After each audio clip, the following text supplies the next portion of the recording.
So magandang umaga, tanghali at gabi sa inyong lahat ng nakikinig ng audio record nito.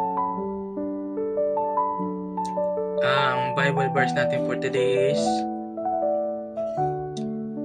Acts chapter 3. Sabi dito, minsan nagpunta sina Pedro at Juan sa templo alas 3 ng hapon noon, ang oras ng pananalangin. Sa pintuan ng templo na tinatawag na Pintuang Maganda ay may isang lalaking lumpo mula pa nang ito'y isilang. Dinadala ito sa templo araw-araw upang mamalimos sa mga taong pumapasok doon. Nang makita nito sina Pedro at Juan na papasok sa templo, siya ay humingi ng limos. Tinitigan siya ng dalawa at sinabi ni Pedro sa kanya, "Tingnan mo kami." Tumingin nga siya sa kanila sa pag-asang siya ay lilimusan. Ngunit sinabi ni Pedro, "Wala akong pilak o ginto. Ngunit kung ano ang mayroon ako, ay siya kong ibibigay sa iyo." Sa pangalan ni Jesucristong taga Nazaret, tumayo ka at lumakad. Hinawakan niya sa kanang kamay ang lumpo at itinayo. Noon di lumakas ang mga paa at bukong-bukong ng lalaki. Palukso itong tumayo at nagsimulang lumakad. Pumasok siya sa templo kasama nila, naglalakad, lumulundag at nagpupuri sa Diyos. Nakita ng lahat na siya ay naglalakad at nagpupuri sa Diyos. Nang makilala nilang siya ang pulubing dati nakaupong namamalimos sa pintuang maganda ng templo, namanga sila at nagtaka sa nangyari sa kanya.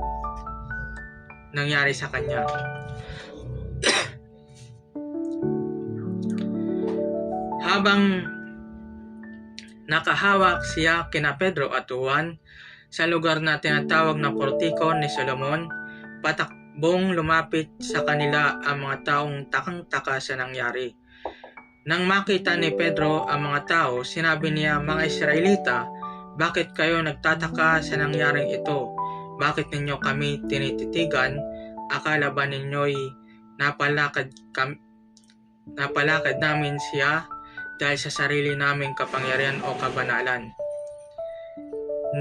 Niluwalhati ng Diyos ng ating mga ninunong sina Abraham, Isaac at Jacob ang kanyang lingkod na si Jesus na isinakdal ninyo at itinakwil sa harap ni Pilato. Gayong ipinasyan na nito na palayain siya. Itinakwil ninyo ang banal at matuwid at hiniling na palayain ang isang mamamatay tao.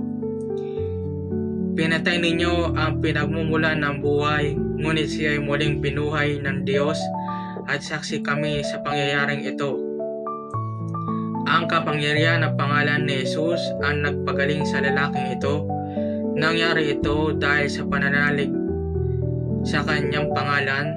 Ang pananalig kay Jesus ang lubusan nagpagaling sa kanya tulad ng inyong nakikita. Mga kapatid, alam kong hindi ninyo nauunawaan ang inyong ginawa, gayon din ng inyong mga pinuno.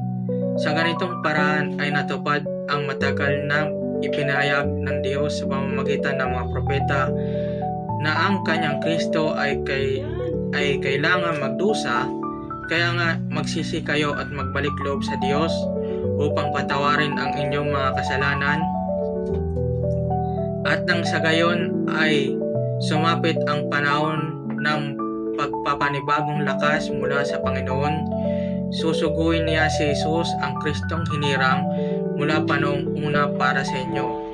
Siya dapat munang manatili sa langit hanggang sa dumating ang pagbabago ng lahat ng bagay, ayon sa ipinahayag ng Diyos sa pamamagitan ng kanyang mga banal na propeta mula pa noong una.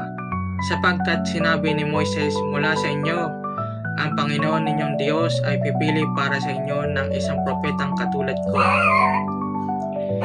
Sundin ninyo ang lahat ng kanyang sasabihin sa inyo. Ang sino mang hindi sumunod sa propetang iyon ay ihiwalay sa bayan ng Diyos at lilipulin." Ang lahat ng mga propeta kasama si Samuel at ang mga kasunod niya ay nagpahayag din tungkol sa panahong ito. Ang mga pangako ng Diyos sa pamamagitan ng mga propeta ay para sa inyo at kasama kayo sa kasunduan na ginawa ng Diyos at ng inyong mga ninuno. Nang kanyang sabihin kay Abraham, pagpapalain ko ang lahat ng angkan sa daigdig sa pamamagitan ng iyong lahi. Kaya't matapos buhay ng Diyos ang kanyang lingkod, sa inyo siya unang isinugo upang pagpalain kayo at tulungang tumalikod sa inyong masasamang pamumuhay.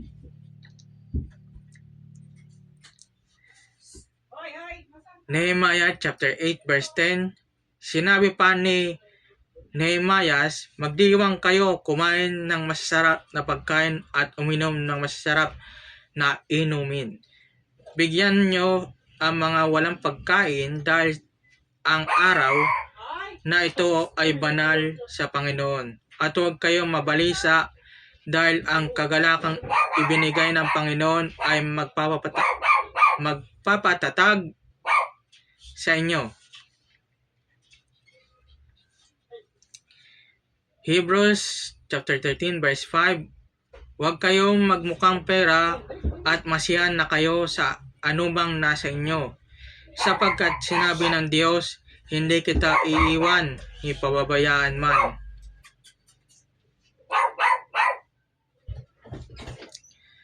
Isaiah 41 verse 10. Ako'y isa sa iyo, huwag kang matakot, ako ang iyong Diyos, hindi ka dapat mangamba, palalakasin kita at tutulungan, iingatan at ililigtas. So yun lamang po ang Bible verse natin for today. Paki-like, share, and support, and repost na rin po itong audio record na ito. Maraming pong salamat. Yun lamang po ang Bible verse natin for today, and God bless.